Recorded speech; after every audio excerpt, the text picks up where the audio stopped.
Hey everyone, and welcome back to Professor's Play, the show where you can get just a pixel of deep thinking with your mostly nonsensical video game discussions. I am Professor Phil Chavot, he's Professor John Adams, and he's Professor Brendan West, and together we're professors who play video games.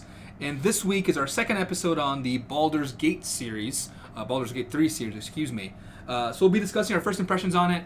There will be some, I'm going to say mild stories, but I mean story spoilers, but I mean like mid-story. Spoilers. Yeah, early game. Yeah, so like... Let's say nothing beyond Act 2. Nothing beyond Act 2, but I mean, it's fine if you do, because this is a spoiler... They're all spoiler casts. Right. But it's fine. But just so you know, there will be some of these in here. I'll also be on the receiving end of most of these spoilers, since I have not made it very far in Baldur's Gate. I have, as we call here in Professor's Play, pulled a Brandon. Yep. And... We have never referred to it as such. Pretty sure that was the technical term. I know, I wanted to do it live. But since we have I have conversed with you two, I'm going to ask you, how are you guys doing, John? I'm doing good, but I do have a question that just popped in my head the other day. I don't like this. Yeah, nothing related at all to Baldur's Gate, but I just thought I'd ask it.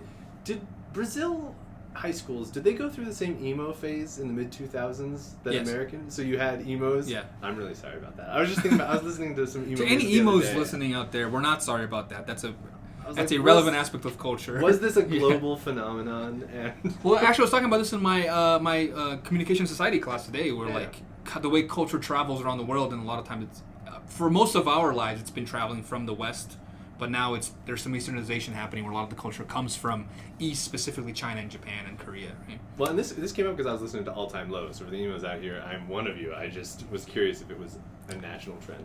So John is in a tangenty mood today. Yeah. Brandon, how are you? Pass. Phil, how are you?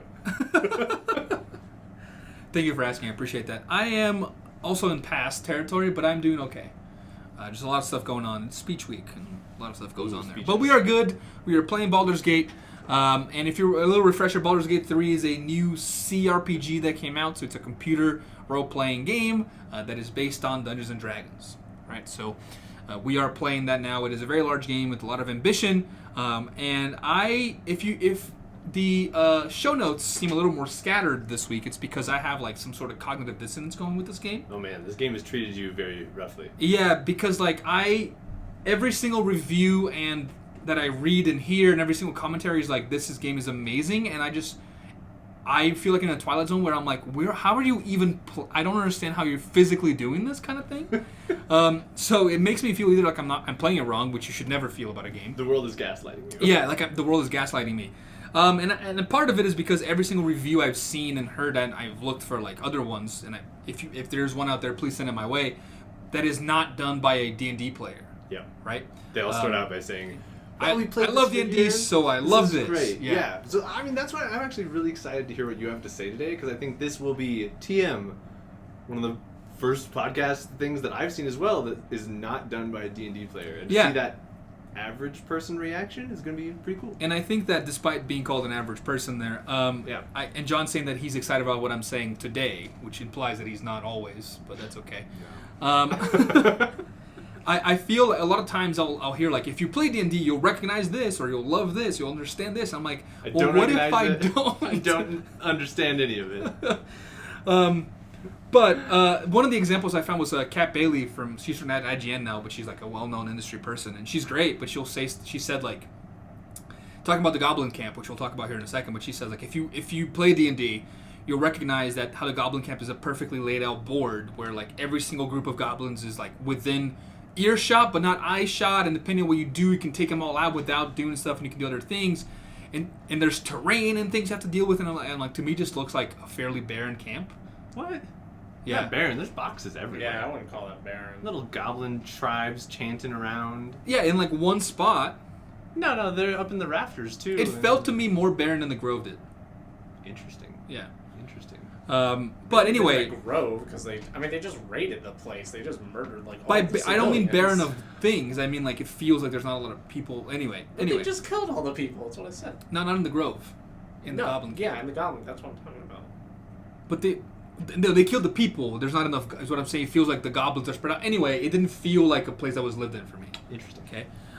Interesting. Because I didn't notice. I don't notice how the setup is made for those For D&D. for D&D exploring those That's things, right? completely Yeah. fair. So I have this cognitive dissonance, and what I mean by that is like I have this portion of me being like, this is a well-made game, and I see how you enjoy it, but then I'm like, how do you physically do this though? How do you enjoy that, though? Yeah. So that's where I entered a state of like cognitive dissonance, and we know from research that cognitive dissonance is not an enjoyable state. It is not. One that actually you can't last in more than a couple seconds before your brain resolves it some way. My brain is like, no. F this. I'm out. If I had bought this myself, I like, not again, good game, but I would have returned it because I was like, I don't have the time to get into this. My master's thesis was on cognitive dissonance. Oh, that's nice. Weirdly enough. Yeah. Don't look it up. It's not. I have a copy.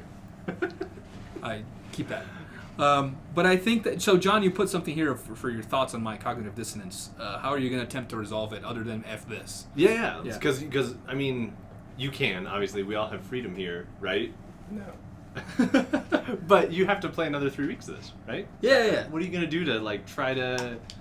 Well, I mean, I think through it? I'm changing, so like I've been playing on the Steam Deck, which, to be fair to Steam and... That is 50% of your problem. So here's, I don't disagree with you, but to be fair to Valve and to Larian, like the game works perfectly fine on the Steam Deck. Mm-hmm. It is playable. It has a green checkmark for verified, although I did have a couple of hard crashes, but I think that was because I had the Steam Deck on for a long time, so it was kind of like a cookie situation. Gotcha. But so it works perfectly fine. The visuals look good enough. There's no clipping. There's no load. The loading is fine.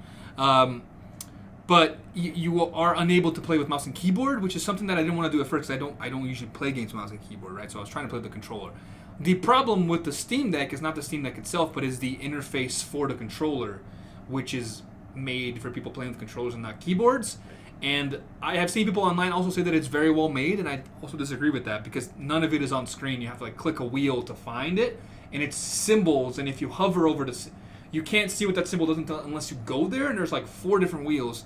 And sometimes, even though I am in a turn-based combat, there are statues that keep shooting at you. So if I'm looking through my actions, statues will keep shooting at my players. Yep. And that took some stuff away. So I have played a little bit of the keyboard on the Steam Deck. I just like sat really close to it just to see what it was like. Did not like the camera.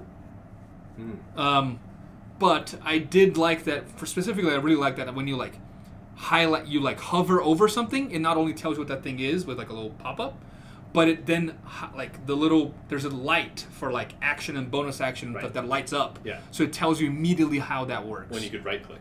Yes. And provide a list. So a lot of my explanations in this game is like me googling like how do I do this, and people saying like right click, and I'm like I'm using a controller. Uh-huh. Yeah. So what is the other thing that you said that you would use to like resolve my cognitive dissonance maybe? I think go back in time. I think go back in time. I think one of the big issues here, and I didn't know because I had skipped the tutorial, right? Of which there's very little. That the game did not have a tutorial. Yeah. Right. So I didn't realize that the game didn't have like an in-depth, long breadth tutorial. And knowing that, I would have told you definitely not to play a combo class because you're playing the Arcane Trickster, and the Arcane Trickster is basically like half rogue, half wizard. And rogue is kind of complicated, and wizard is really complicated, and you've jumped into the deep end of the D&D pool without knowing it and without any help. Yeah, and like so, it looked shallow. It looked shallow. It was like yeah. rogue. Real deep. And especially in this game, and we can talk about like, because some things like when you're in shadow aren't always clear in this game. No. You have to just sort of know. That's part of my mechanics I want to add here. And so I think if I was going back in time and you were like, I think I'm going to play this, I would tell you, no, play a barbarian. And I think your life would have been so much easier. And why is that easier? Because the barbarian, every time it levels up, it barely even gets any choices. You just get more health, and it says, here's your new ability. And then the barbarian's class usually revolves around raging at the beginning of combat. So you go, and you become really angry, and then you go and smack stuff a lot of times with your axe. And that's the whole, you do a lot of damage. That's like most of the whole class. You're the tank. You sit at the front line of the party. And it would have allowed you to focus all of your, how do I do this questions? Around like party members, things that were going on in the environment and the story, instead of like, how do I play my character? Yeah. Which is probably insanely frustrating. Which is fair, and it is, yes. Yes. But yeah, the difference is that like barbarian is like, I go in there and I break stuff. Yeah. And the rogue is more like I sneak around and I try to find openings, which I think this game, it's not very clear how to sneak around. Well, and like barbarian doesn't have a lot of differentiation between bonus actions and actions. So like after you rage, which is a bonus action, your other actions just become hit things more. Yeah. So you can hit again, and again, right? Whereas a rogue, you're using your bonus action to like disengage, dodge, hide, cast spells. I've never done any of that. Figure out, yeah. Yeah, you're way underplaying a rogue. Yeah, that's the thing. That's why I feel like I'm playing it wrong, and I have this rule that like you should never feel like you're playing a game wrong. Agree. Yeah. Agree. Yeah, rogue and monk are surprisingly tricky classes to actually do right, or do well, I should say. Yeah, I don't even know what disengage is. So disengage when you're in Add it to the combat. list of things I don't know. When you're in combat range with an enemy, right, and it's you fighting them. What? That's combat Combat range. range. Yeah, Yes, with yeah. an enemy. Good. For those of you listening, Brandon just touched John on the shoulder, somewhat menacingly. How was that menacing? And you move out of that range. I think you've seen that sometimes when you like break away from them and move away, they'll attack you. Yeah, It's called an attack of opportunity. Yeah, yeah. You can take it as a reaction to attack somebody that's basically like leaving you, and you're like, I wasn't done with you. Yeah. Get over here. Disengage is an action that any party member can take as a major action. Yeah. Anybody can take as a major action. That lets you leave without risking that attack. Oh. You just like get out of there. But rogues, the thing that makes this special is they can take it as a bonus action. So you can hit your enemy, leave, hit your enemy, leave, hit your enemy, leave. No, so you're I like just stood there. Naruto shadow jutsuing them. Okay. Yeah, you're playing a rogue like a fighter. Because I don't know. Just, Well, sometimes because I'm you're not. Sometimes I'm playing a rogue as a like wizard or something because I'm just using like Ray of Sickness from really far away. So that's like a bad wizard. Yes. Or a bad fighter. Yes. And Yeah, neither 'cause for an you're not arcane getting your protection. sneak attacks at all. I'm not. No. Yeah. Although I know those exist. I don't know how to do them though. You need advantage on the roll, which means you need another enemy. If real only the close. game had informed you. Yeah, sure. That all sounds good. Yeah, D&D is better because you have a DM there who can like actually answer these questions. Well, here's the thing. I feel like video games can do that as well. They just chose not to. True. And I will say that after I had a couple of, for some reason, I had a hard to quit once, and when I came back, it was weird because like the perspective was like 4x3 all of a sudden, so like they were all stretched out or something like that in the Steam Deck screen. Huh. But I started getting like tutorial bits where like when I rolled for it, I was walking into the goblin by the village, and it was like perception roll, like ambush perceived or something, and then it showed up like sometimes there will be rolls in the overworld, and I'm like, wait, is that a tutorial like FAQ kind of thing, right? Like things you should know, and then I was like, that's cool, and then I walked a little further, and then I found Scratch the dog. Yep. Yeah. He's amazing. And I went to like pet him or something. You have to roll for that. Yep. And it was like sometimes whenever you get a big roll, it's going to look like this, and you have to like try to combine your things so you can roll better. I was like, where was this for the first 6 hours? Right. Right. But I haven't seen anything since. Would have been nice at the end of character creation if they said, "You're about to play a rogue. Would you like to know how to play a rogue?" Yes. And gave you a brief like. Yeah. overview. That would be good. Yeah. But I haven't seen that. I didn't see that before, and I haven't seen it since. And I know I've done new stuff since. Right. So I don't understand. And it's not an excuse. It feels like it's kind of a slightly little bug as well. Yeah. Which I've heard that Act 3 has quite a few of those actually. I keep getting like basic tutorials on stuff, even though I'm like either like right at the start of Act 3 or like really late in Act 2. It'll be like down characters. When your character is down, it's like I have died like so many times. Where was this? Yeah. It's like you really think I don't know? I don't know if it's some sort of bug where like it's misidentifying when it happens for the first time to you, Maybe. right? Or if it's like you clearly didn't understand what this means because you kept walking even though you rolled this, or like I don't know. I but yeah, don't so think that's it's interesting. the second one. Yeah, okay, fair enough. But I don't not- think it is either. But not enough. I mean, it wouldn't be impossible to just say like, these are the general guidelines. And I mean, I understand why they didn't for the advanced players, right? Because there Yeah. are literal textbooks that tell you these things. And That's these why you rules. can choose tutorial, which I did click on. Yes, tutorial. Yes. And so. Yeah. So we'll talk about that a little bit later, but we're getting into our first impressions, right? And this is like we already heard some from me, but essentially, I am at the close to the end of Act 1. I am at the Goblin Camp, about to kill the leaders. Is that the end of Act 1? Yeah. Just about. Yeah. So my one-word/sentence review for this game is: this is not the game for me. But it doesn't mean it's not a good game or enjoyable, right? Because I appreciate the scope. The voice acting and dialogue is very well done. And just the fact of like you get different options based not only on who you are but who's with you, what has happened in a little bit, how much of their story you know. So like that's a lot of coding in the background to make that work, right? What I dislike is that I can't get into the game because I don't know what the WTH is going on, right? I'm just like, I don't understand any of this. I go in there, I stab you, you stab me back, I stab you harder, I win. kind of thing.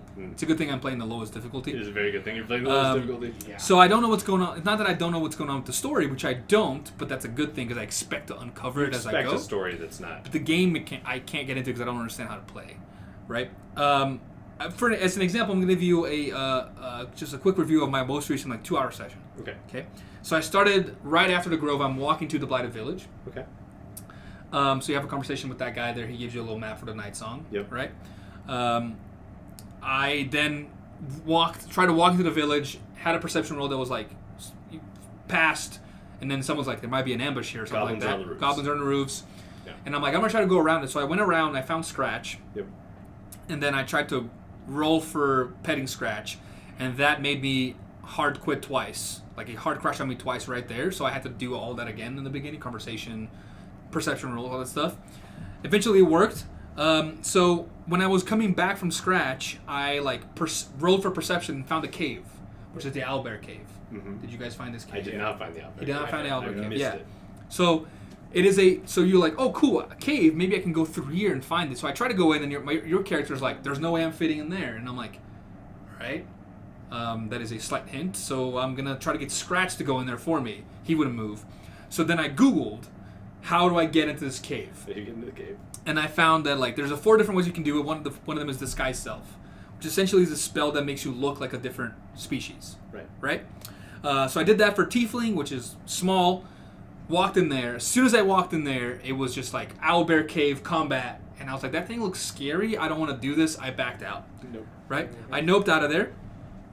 So I had to Google how to start Disguise Self. And then when I got out there, I was like, okay, I don't want to be a tiefling anymore, and I had to Google how to undisguise self. And when I Googled how to undisguise self, I couldn't find it for controller. Yeah. So I had to the X. Yeah, so I had to click on the Steam Deck screen to make it think I was using a mouse. Yeah. To then find where it was on a tiny little screen and click that. And then I ran away. I was like, okay, there's no way to go around. Whatever. Let's just go through these goblins, right? Yep. So I started walking towards the camp, and I started hearing my companion's voice further away. And I was like, oh, they probably got stuck behind terrain or something. They're coming around. And then I got to the entrance, and I was like, looked around, and there was no one there. And I was like, what just happened? So I run back there, and I'm like, what is happening? So I had to Google party not following, and then I finally found out you might be unlinked with your party, which is a thing you can do if you want to explore things separately or use distractions. Yeah. Right. So, however, on the UI, the difference between a party being unlinked and linked is on the left side of the screen, which is a 0.5 millimeter between them. Especially on the Steam Deck. Yeah. So it should really. So they're basically taking the portraits and moving them further apart. Right. But the further apart is very, very little apart. So I didn't actually notice that they weren't the same as they were before. Right. So I was like, I think this is it, and then I had to Google how to relink party, and again I only got options from mouse. Right. And just click relink and the party. explanation was drag them back, you doofus, and I was like, oh, okay. Well, what about controller? Nothing. So I again had to click the Steam Deck screen, relink, all this stuff. Then I hid to get into the Goblin Camp, and I was found out immediately because Lae'zel is just standing there, right? Because you didn't group hide. Apparently there's a group hide button, which I did not know about either. So Asteria and I didn't get found, but Lae'zel and Shadowheart did. Yep. Mm-hmm. So I then beat those goblins. I didn't get the chance to talk to them because I was trying to hide, so they were like, you're an enemy, so they tried to kill me. I killed them. Yep. Then I found the gnome that's like, you guys shouldn't be here, and I was like, don't try to do anything to us, we're too powerful. Again, I hid before the gnome saw me, but then Lae'zel was standing there, so he started talking to Lae'zel. And then Lae'zel intimidated him, and then he didn't do anything, but then I still killed him because I was like, I can't trust you being around here. So, whatever, and then I walked into the Goblin Camp, and I stopped right there and then the story continues there, but that's kind of what I did for 2 hours. I want to say about 40 minutes was Googling how to do things that you needed to do. Yes. That should be fairly easy to do. Yeah. Yeah, I will say, controller support for games that are normally played, on mouse and keyboard sucks. Because I'm normally a controller player, but I am playing this game on mouse and keyboard now, because I gave up on the controller. Basically, it was almost serendipitous. My controller died. You're like, I'm not doing this. After session 1. Yeah. And so I just learned how to do mouse and keyboard, but then suddenly certain things were just way easier. Trying to go to camp on controller really was giving me trouble. And the friend I'm playing with was just like, Oh, it's just right on that bar at the bottom. just Like, says Yeah, camp. that's what he says like- all the time to me. That's what There's John a- said to me all the time. there's a bar at the bottom? Yeah. It's like, I don't have a bar at the bottom. What are you talking about? 60% of my conversations with Phil have been, how do you do this? I'm like, you just click the button that says this. And he's I was like, like, what? there's no It's just button. there. Yeah, It's like no, the there's bottom of your not. screen on PC is just taken up with like 60 buttons. Yeah. And you can just click away. And he like what I don't understand is, and I'm with Brandon because like I remember, especially if you don't know that long rest means heal. Right. I was like, how the hell do They I didn't explain heal? that. Right. So I was Yeah. like, I guess short rest, long rest. I don't know. I figured it out, but it took me a while. Yep. What I don't understand is, to your point, is why can't I select to have the keyboard UI while I use a controller, and I can just scroll through the options with my analog stick? I do not know. Like, it doesn't make sense. Yeah, It doesn't feel like that would be a huge bug thing that they have to code in, right? I'm with you. It's a perennial struggle as a primarily controller player that those conversations happen all the time and in so many different games. It's like, wait, how do I do this? Oh, you just have to right click. All right, how do I do that on a controller? Yeah. I will say, I can't talk to the Steam Deck, but if you're playing on a PC with a controller, you can set up your controller to read as a mouse instead of as a controller. And then it What? will work that way. Yeah, because You can do you it. just can have like remap A, stuff. B, left click, right B, right click, and then just You can do it on the treat- Steam Deck too. You can remap it. You treat your controller as a mouse. Fucking hell, that sounds more. It takes a confusing. while, yeah, but Yeah. you can do it. Yeah. But yeah, so that's my first impressions. Brandon, what do you got? I guess my phrase was fun but frustrating. It's Where- good. Now, I will say, I think everything I say has to be filtered through. I was playing on Tactician difficulty. Through the lens of, as John says, I'm playing on Tactician. A lot of Brandon's responses are, man, this game was hard because I was playing on hard. Well, Indeed. Tactician is not hard. It's from what I understand, it's like easy, normal, and then like Brutal. brutal. Yeah. Yeah. Yeah, and I will say, like, Tactician is brutal. However, I don't find it brutal in a way that is typically rewarding. I find it brutal in a way where if I were playing D&D and the DM did this, I'd drive over to his house and punch him in the face. That's the final boss though. It's exactly what you have to do. He's trying to like provoke. No, because I will say, well, I got to level 20 in a campaign with John, and at no point was I ever this frustrated at John as I am at the game's DM, because it's like, okay, first of all, as I've said before, I hate that the game is not D&D, and they keep porting over Larian stuff, because that will always trip me up. Like, I just found out that Greater Invisibility doesn't operate like Greater Invisibility. What do you mean? So, I haven't figured out quite what triggers it, but my character became visible after attacking or something. Oh, interesting, because it shouldn't do that.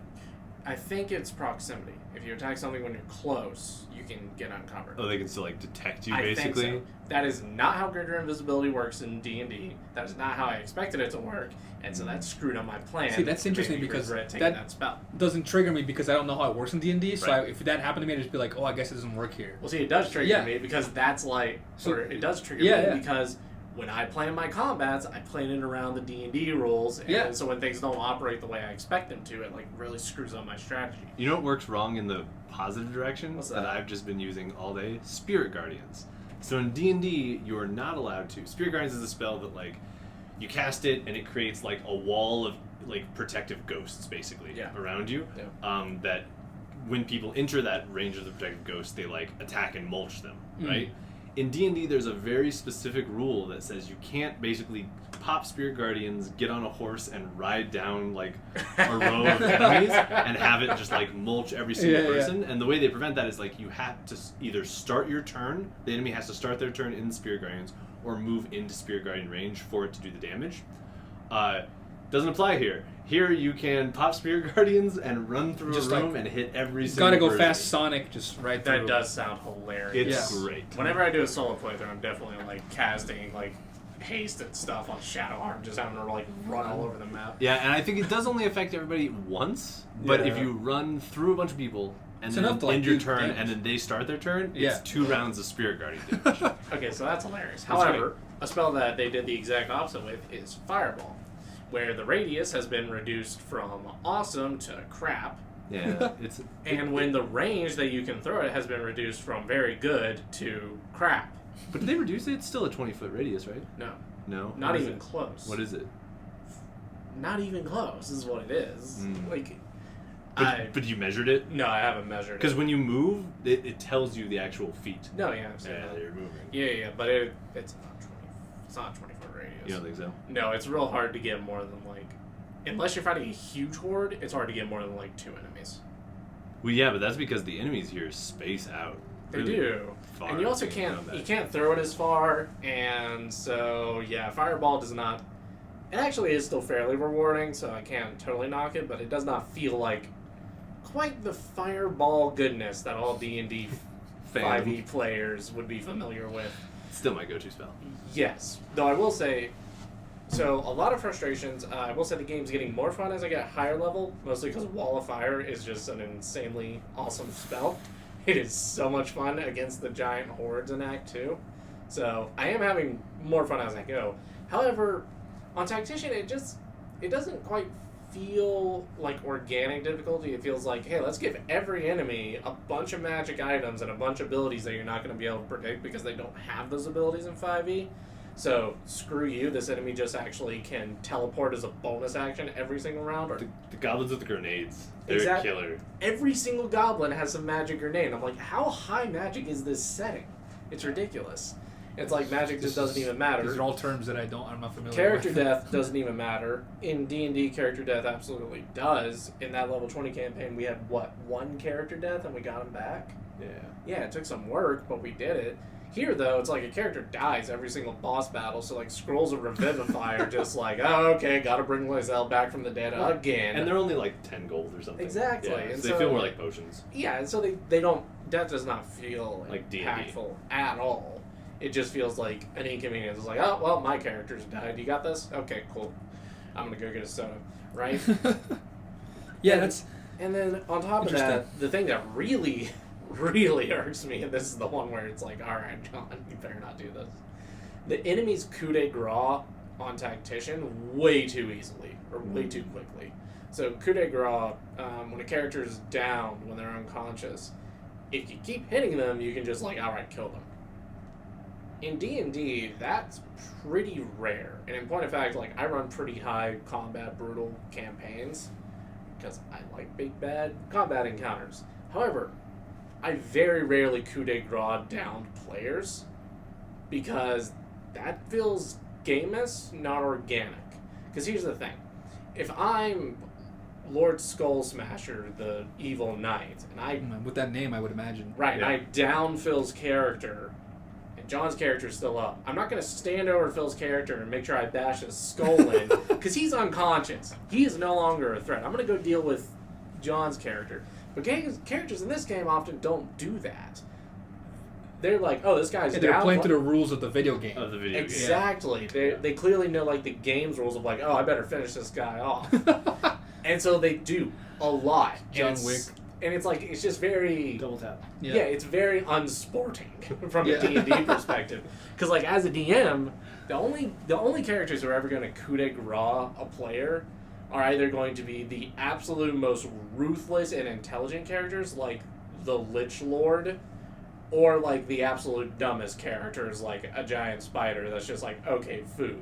Yeah. Wolf. Right? Yeah. But most wolves even will, like, circle around to help the rest of their pack against the ones that are still up. So, like, I very, very rarely coup de grace players. And in point of fact, I'm trying to think if I don't think I've ever actually killed a character like that. Because it's just cheap.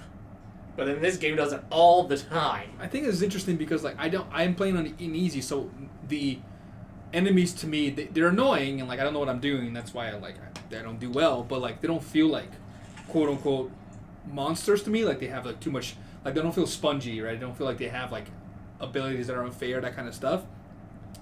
So I'm not struggling with the enemies because I am in the easy difficulty, but I do also agree that, like, things get trivialized because, like, I did have 2 characters, like, die once to a statue that I knew existed, and I just, like, immediately brought them back. Yep. And I was like, oh, well, it trivializes the fact that, like, every single decision you make in this game has a make or break, and some, like, the decisions you make in the overworld then feel more make or breaky than in combat. Right. Because, like, when you're in the overworld and you talk to a single goblin and you're like, I don't know if I want to do this, and then you find out that goblin is, like, runs back to camp and warns everyone. Now everyone comes after you. That's much more consequential than a character of mine dying in combat, which shouldn't be the case. Right. And I feel like the combat and Divinity, Larian's other game, at least original Other big game. 2, I haven't played the first, had this problem too, where like when combat pops off. So the thing about D&D, if you get in a fight in the middle of the goblin market, it's not like every single goblin in a 1 mile vicinity immediately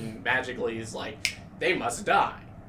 No, it's possible to just fight like Snarktooth the Goblin, because maybe the other goblins don't like him either, or they'll like intervene and be like, hey, what's going on? What did Snarktooth do this time? But not in this game.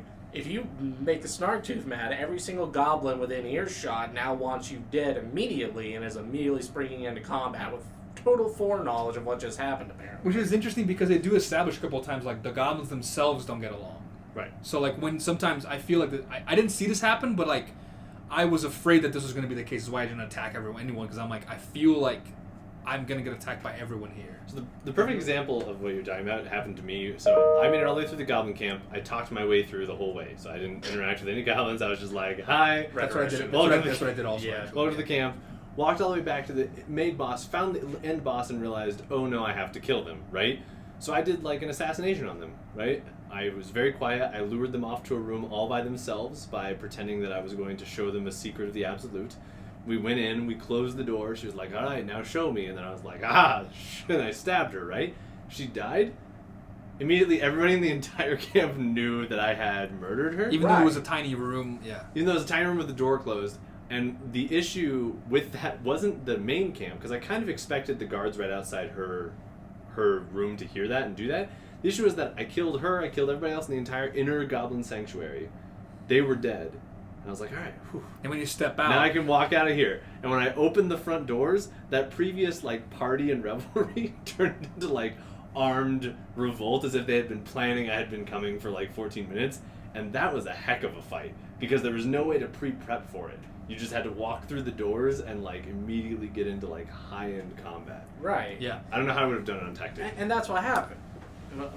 Many, many times is really the answer here. Or have Daniel Chang as your backup.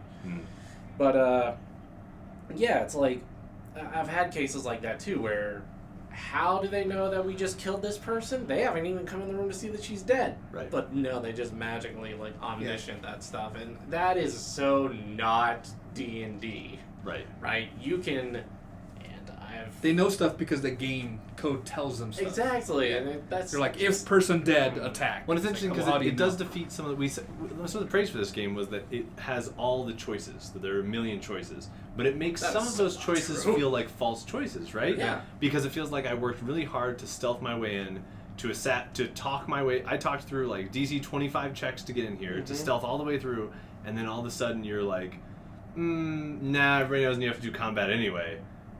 I should have been able to walk out of that goblin camp and be like, we don't know what happened, it was a ghost. Yeah, like right? try to persuade them of that too. And in D&D that would happen. In D&D you'd have like these rumors start to form about like, there's a wizard and then everybody was dead and we have no idea what happened. But here, because the code tells them, it's not an actual choice. Yeah, exactly. It just forces you down a particular So path. I think that's interesting. I think I've heard people talk about this too, how like they step out and they're just like in the middle of a huge brawl, right? And I feel like, and I spoiled myself with this, but the solution is to warp from within the sanctum and then come back later from the front when you're prepared, if you want. Yep. Which is, again, like real gamey. Yeah, it is. Right? I also didn't learn that I could warp until after that point. I don't know. So we're talking about like tutorializing. I still don't know how to warp. I just know it exists. If you pull up the map, on the side there's a list of locations, and you can quick travel. And I didn't discover quick travel until way later in the campaign. Or you can just go back to camp. That'll work. Yeah. Oh, fair enough. So yeah, there's a lot of that of like, oh, suddenly I'm in a gigantic fight to the death against 40 enemies. It's a very all or nothing sort of approach to combat, and the game really needs to figure out what the heck the criteria are for which enemies are included in combat and which aren't. Because I've had cases where, okay, those tieflings who are like way that way and around the corner about 8 rounds away from even being able to get in the fight are included in the initiative, and they're like running this way. And I've also had cases where, okay, that giant spider down there that's trying to eat my downed companion, I'm going to attack them, deal a bunch of damage, but then since they're not initiative, they immediately magically heal it off, and then enter initiative with their free, like, cheating heal. I think that's just a glitch. Yeah, it's happened to me a few times. I've had both of those happen, and so... Interesting. Fix that glitch, please. And it's especially bad glitch for the rogue, because it was when I was using Asterion as my lead, is that I would occasionally sneak attack people, and then combat would start, and it would, like, undo his sneak attack, but still keep the fact that I had taken use the action. Yeah, right. So you lose, and the enemy's just like, no, everything proof shield. Yeah. Right? Like, interesting. Yeah, that seems like a bad one. I don't think it's intentional. It's not intentional, because sometimes when I would save and go again, then it wouldn't happen. Yeah, and I will say, I do feel like they are fixing the glitches, because... Yeah, there was a patch, I downloaded a patch this morning. Right. There was a glitch that nearly broke my character, because I picked a sorcerer particularly for quicken cast, so I could be a blaster. However, quicken cast was broken, at least for a little while. I know other people were getting this glitch too, because I looked it up, where if I went to like quicken cast something, it would lock out all my spells for the rest of the combat. That's a problem. It's a pretty bad one. That's a problem. Right. Now that is no longer the case, and I haven't had that issue pretty much since. And I think we should say that Larian has been incredibly responsive. They've been responsive, yeah. I do feel like they've worked very hard in Orange still. So for all these criticisms, they are criticisms. I think give us your first impressions and go ahead. Yeah, my first impressions of the game is that it's amazing. Yeah. So I'm just not on either side of you. A, because I'm not playing on Tactician, so I don't have quite as much BS to deal with.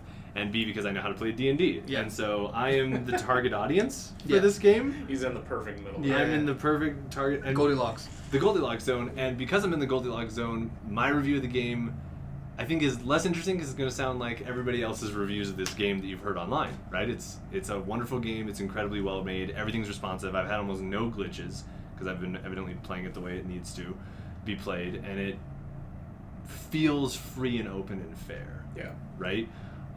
Which is good. So the downside of that is I do think that if their only target audience is people who don't want to challenge, who have played D&D and are intimately familiar with it, that's a real narrow... It's going to be so hard to get other people into this game. Well, yeah, and I think that's not... I'm not going to say... I think that that's not their target audience, because they often say, like, we made this for everyone, but I think that there was a step in there they failed of, like... That extra step of, like, okay, if you've never played D&D, here are 7 things you need to know. And even if they put that on their website or something, right, there's nothing like that.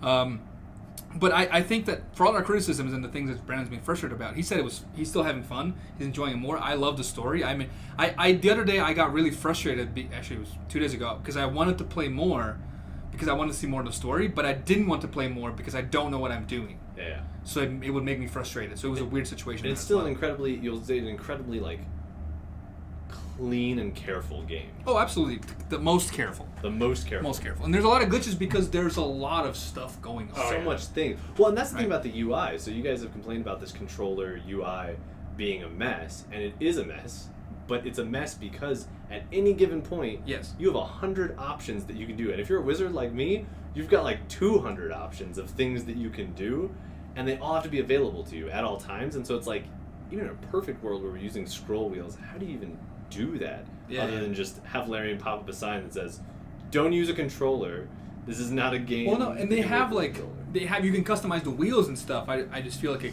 I don't understand why I can't select the other UI, I think is my main criticism. Right. Because like if the wheels seem to work for people, because I looked up, I was like, you click a trigger and you get a wheel of choices, right? I looked online and people are saying like the controller support was really well made, and I'm like, okay, so that works for some people, but I don't understand why I just can't select to use the keyboard UI. Keyboard version. But as an example of like how this game's story branching is like the most extreme I think I have ever seen. Yeah. Right? Which is like amazing, and it's really like keeping me through this game is the story, right? It's because we discussed it a little bit how we got to or through the Goblin Camp, which is like the main, it's like the final piece of Act 1. Right. Right? So I pretty much mainlined the campaign up to this point because I was overwhelmed by the amount of choice and like the mechanical, that kind of stuff, right? So I said I got to the Blight of Varys, tried to hide, couldn't, was seen. I then negotiated with the gnome, but then killed him, which I did feel bad about. Stealthed around in a weird direction. And I tried to go in a weird direction. I did get to I tried to go around in a direction, and then I was walking down this path hiding, and all of a sudden I got this like notification that was like, salvation failed, and I was like, what just happened? Like I stopped, but then nothing happened, so I kept walking. And then like for Asterion and Lae'zel, salvation failed, and then Shadowheart salvation succeeded, and then like a trap showed up where like it was a big rock, and I was like, wow, I really need a warning that like this kind of stuff exists in the world, kind of thing. Mm-hmm. But that was fine because Shadowheart saved us all apparently. But I got into the village. I walked in there, and like the first goblin is like, "What are you doing here?" or something, and I was like, "I'm a messenger, ha ha ha," and I have like really high whatever charisma or something. So I passed that. So he's like, "Oh, you're the messenger. Okay, she's all the way in the back or something." So I didn't talk to anyone else because I'm always scared that if I talk to someone, I'm going to say the wrong thing and they're going to try to kill me. So I didn't. So I just went all the way in there. I traded with the Snaggletooth or whatever his name is, the merchant. Yep. Right? He's a real dick about it, but I traded with him. I did not talk to that bard because he's annoying. And then I went all the way inside. Yeah, Volo. Volo is so just so you know, Volo is like a cross transmedia character. He's like one of the big characters in that setting, in the Baldur's Gate Faerun setting. And so encountering him would be a little bit like you encountering like Brad Pitt. Yeah, you're supposed to know who he is and feel really invested, so it's funny that like you meet him and you're like, that guy's a tool. Yeah, he's a tool. He makes up stuff. No, not for me. So I went into the back, finally figured out I have to go to the back, and I talked to like another goblin that's like, "What are you doing here?" I convinced her I'm a true soul. Yep. And now I'm at the point where like I choose which one I like tackle first. Yep. Which one of the 3 bosses. So I did not fight a single person except for the person that I didn't know like I could talk to because I got into a fight because I was hiding. Right. But not my entire group, just me and Asterion, which I thought was weird. But I was like, I guess it like applies to everyone. It doesn't. So now I know group hide. Group hide. But yeah, so I got to the point of like assassinating everyone without fighting a single goblin once I knew that I could avoid that. Wow. Yeah. Yeah. Very cool. Yeah. How did you do it, Brandon? Did you go in there guns blazing? No. Though we did end up wiping out the entire place, but we originally went in there like we like took out the people at the gate because they were being jerks. I think we failed the talk check. Oh, yeah. Then, like, came back. I can't remember exactly how we got in. Then we, like, traded with the merchant and whatnot. We were all friendly. Then went up, like, assassinated the sleeping people because we're jerks. I didn't even find sleeping people. Yeah, they're sleeping on top of the walls there. Yeah, and, like, it popped off after we killed like the leader. And then how did you get to like the leader chambers? Did you fight the people inside the little chamber, or did you convince them to let you through? I think we convinced them. Yeah, they were like, "Are you a true soul?" That kind of thing. Yeah, something like that. But then, of course, once we killed her after getting branded, they were all like, "Death to the infidels!" Right? So the important question: did you guys put the tadpoles in your brains? No, I haven't got to the tadpole point yet. No, Shane put the tadpole in his brain. Yes. Nice. And I have refused to use any illithid powers. He has not. So we are definitely diverging on that. So the illicit powers, for some context here, dear listeners/viewers. So the whole plot of this game is like there's a like Cthulhian entity kind of an thing. alien race of squid people. Alien race of squid people that like mind flayers. The mind flayers that can make more mind flayers by putting what I'm going to assume is like a baby parasite mind flayer mind flayer in your head, and it gives you powers of like controlling other people. Yes. And sensing thoughts, stuff like that. But if you do that, the baby parasite becomes more and more powerful every time you do that because it's literally growing inside your brain.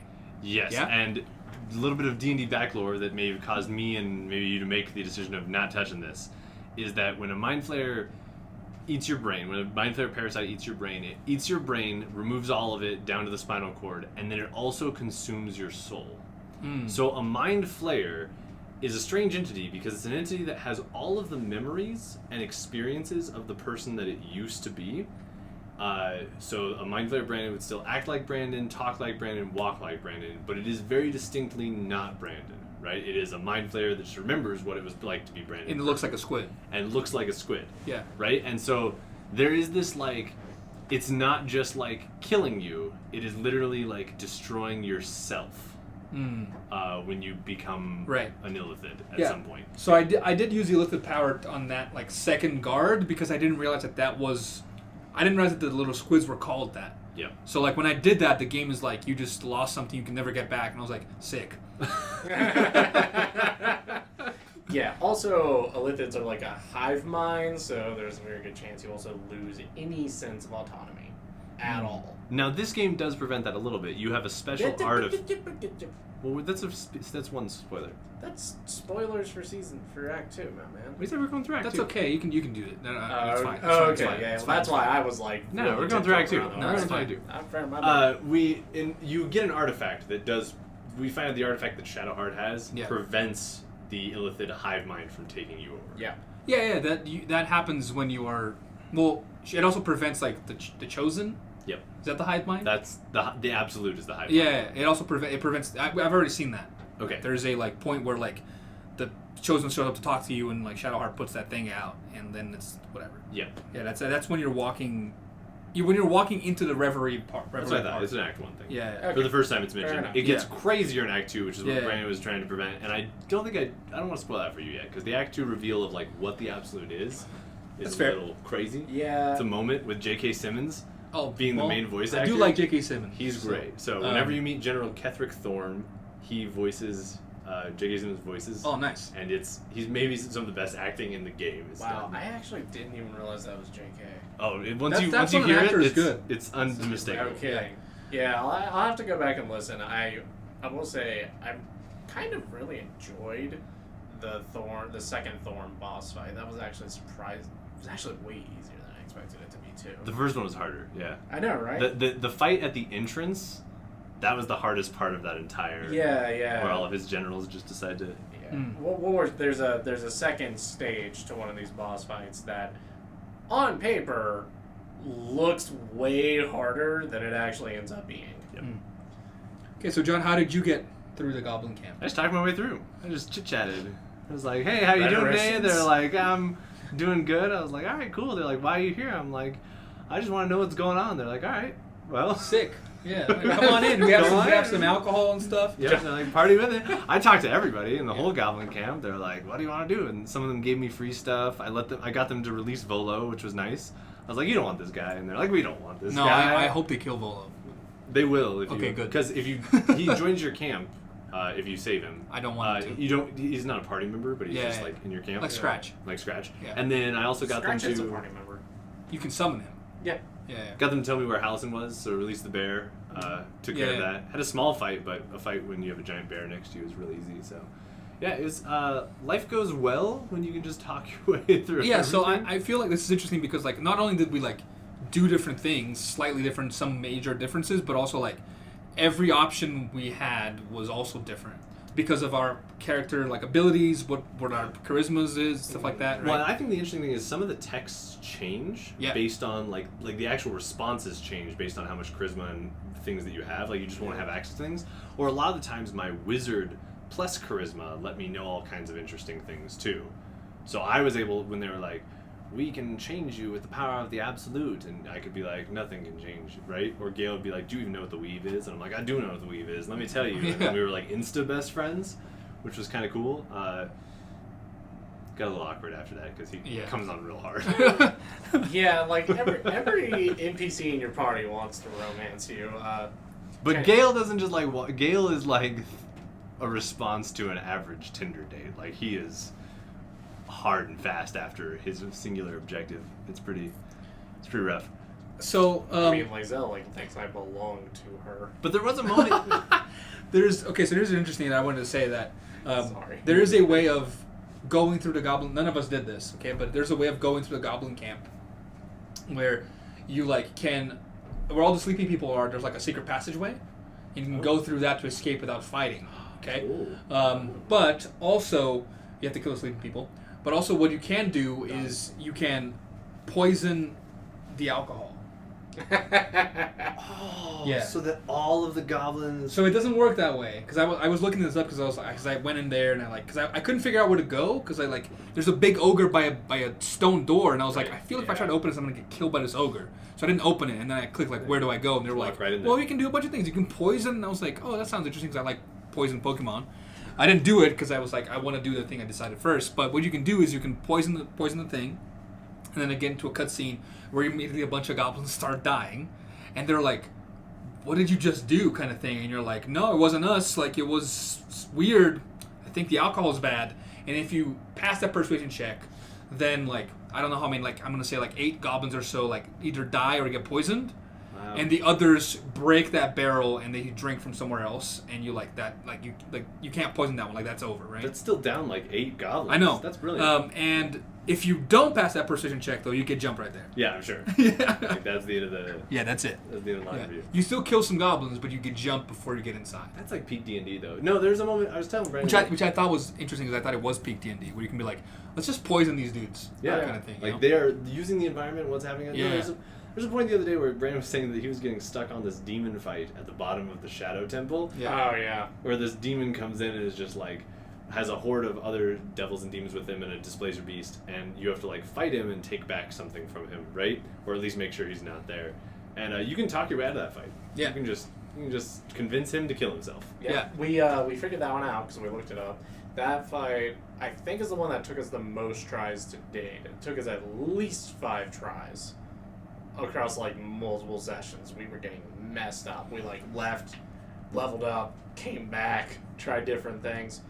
If you enter the temple from the wrong direction, it precludes that possibility. Oh. Yeah. Wow. And we had already we had already entered from that direction. How interesting. So- You saved there already? Yeah. Yeah. So we tried to like go Talk, around good. and like talk our way out of it, but no, that ship had already sailed. So we Yeah, had so- to fight. This is the kind of stuff that I like.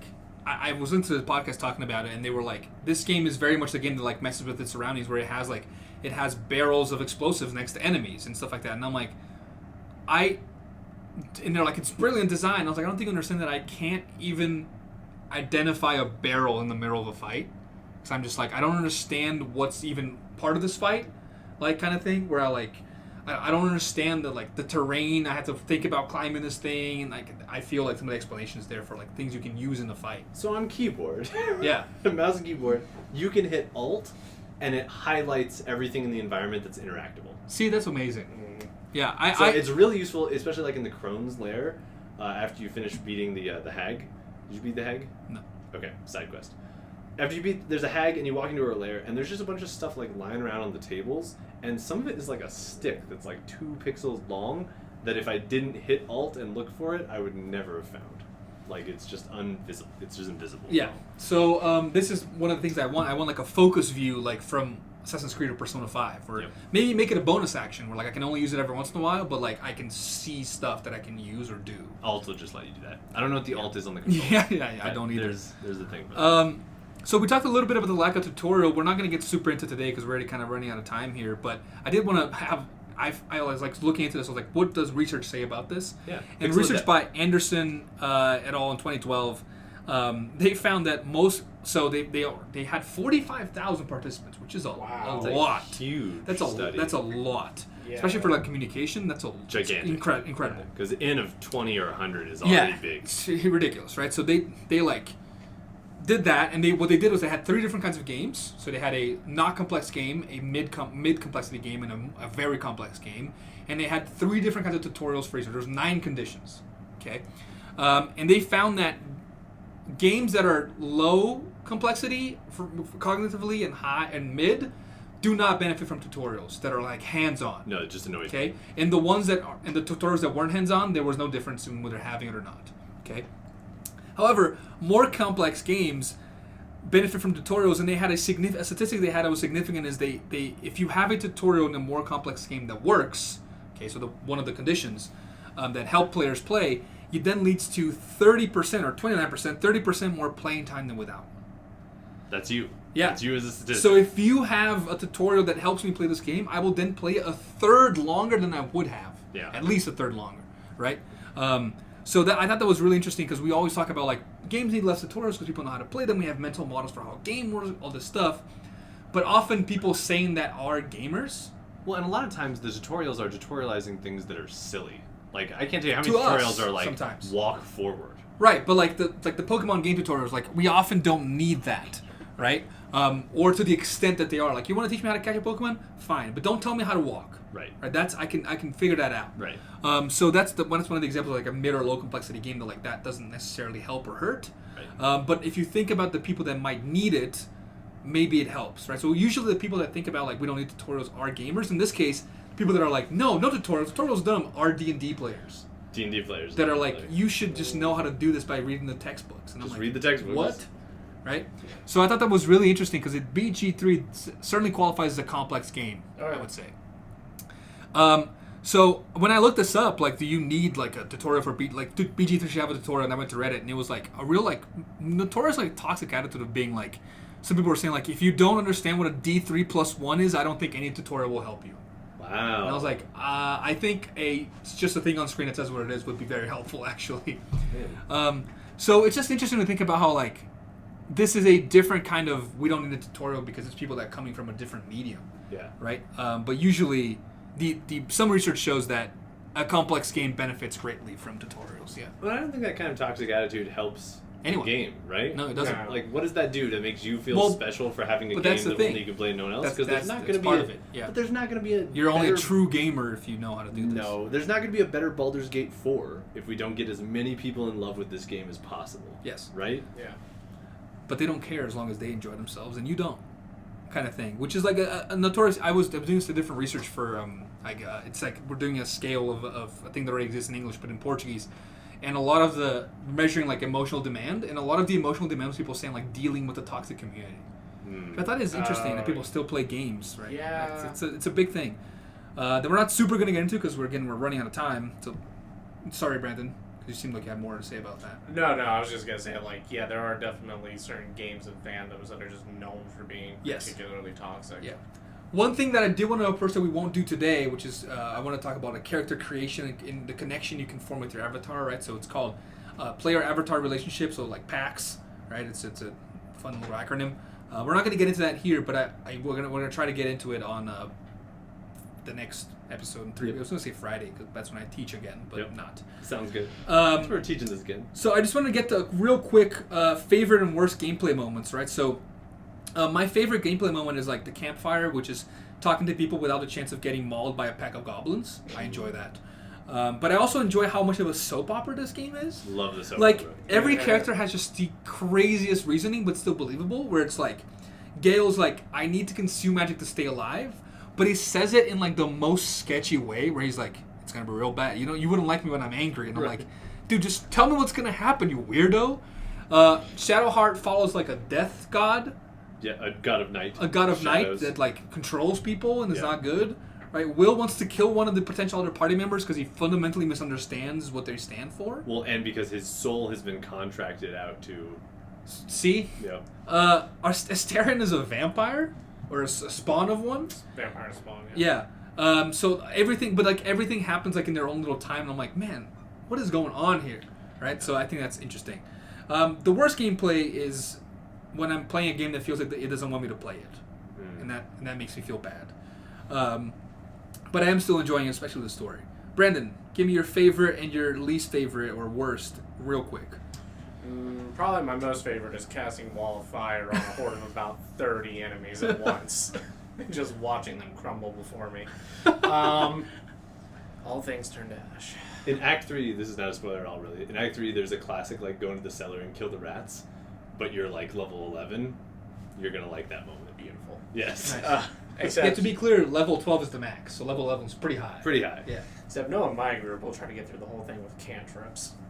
Could. That meant nothing to me. Okay. Favorite moment, or least favorite moment? It's probably the continuous coup de grace. That's not a specific moment, but it's certainly a...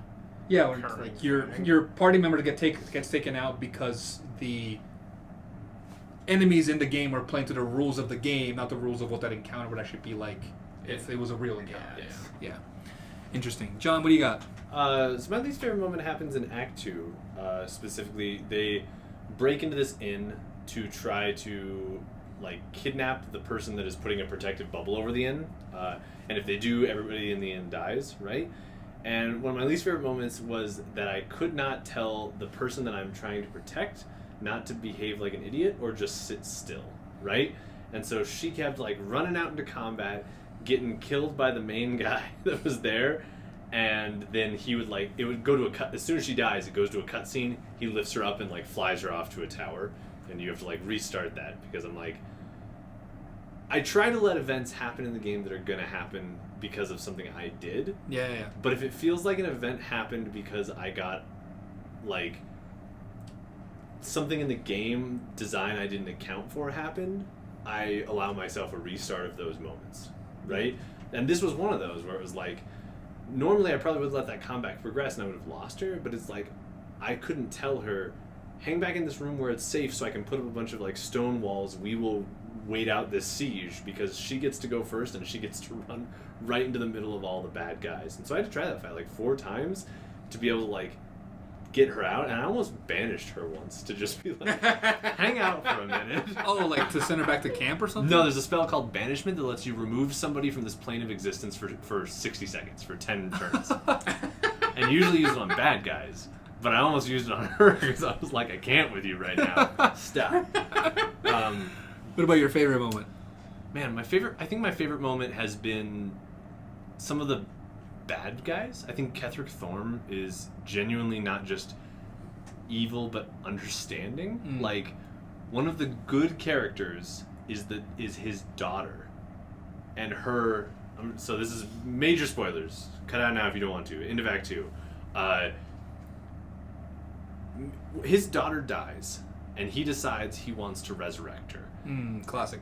Right, and he wants to resurrect her using... Full Metal Alchemist.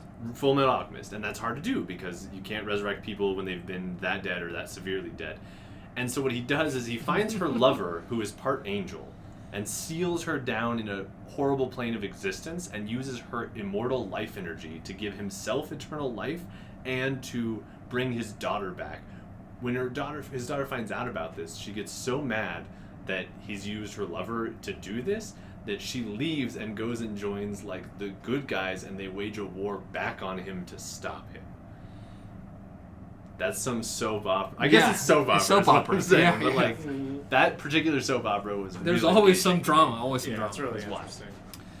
Okay, cool. So I mean, some first impression overview, right? So I mean, I can't get into the mechanics, but the story is incredible, and the fact that every single thing you do, some of them do feel like false charges sometimes, but like every single option you get can be different based on who's with you and what you can do. Oh, one more last thing that I'll talk about in regard to this is, if you haven't yet, use the Raise Dead or the Speak with Animals spells. I usually speak with animals fairly often, just because show. I like ran into there was a squirrel, and like I was trying to click on something else, and the squirrel clicked on the squirrel, and I was like, okay, and it was like the squirrel looks at you like inquisitively, and like, do you want to talk to it? And I was like, I guess. Yes. And like I talked to the squirrel, and I convinced him not to call his friends and maul us, which apparently he would have done if I kept walking in that space. Yeah, and so, but the cool thing is, like, all of the animals are voice acted, and most of the dead bodies are voice acted. And so, like, I've never talked to a dead body. It's amazing. So there's a few ones that you can tell are, like, meant to, like, tell you cool stuff about the plot, but even if you raise one that's not meant to, it'll still tell you, like, how it died, what it's doing here. At the most, the only dead bodies that won't talk to you are the people that you just killed. When you try to raise them again, they say, it doesn't want to talk to you, you just killed it. Fair enough. That's fair. Yeah, I had a rat that I used to speak with animals with, and it started threatening me. Yeah, the squirrel was real mean. One of the bulls in the third act is not a bull, but a demon in disguise, and you start talking to it, and it tries to convince you to, like, carry it into the city, and then when you say no, it turns into a demon. You have to have, like, a demon fight in the middle of a barn. This is what I'm scared of. That's why I don't talk to people, because I feel like this game has this thing where it's like, you either get the best thing in the world to happen, or you're in the middle of a fight with a demon. Right, there's very little in between. Yeah, there's very little in between, which we can talk about more on the next episode. But yeah, so we've seen a lot of friends and foes. Some are alike, right? Some are friends and foes. Friends and foes. That we don't trust as Starion. But we'll see how our experiences continue to differ or continue to be the same, right? Some of them are similar, which is interesting how we're like, I feel like it's kind of like a river with tributaries where like we're coming back and like branching off and then coming back to some things. Yeah. Yep. So we'll see how that keeps going. But until our next episode, I am Professor Phil Chavot. He's Professor John Adams, and he's Professor Brendan West. And together we're professors who play video games. And we'll see y'all in a couple of weeks or a few weeks with Baldur's Gate finished. Bye. See you then.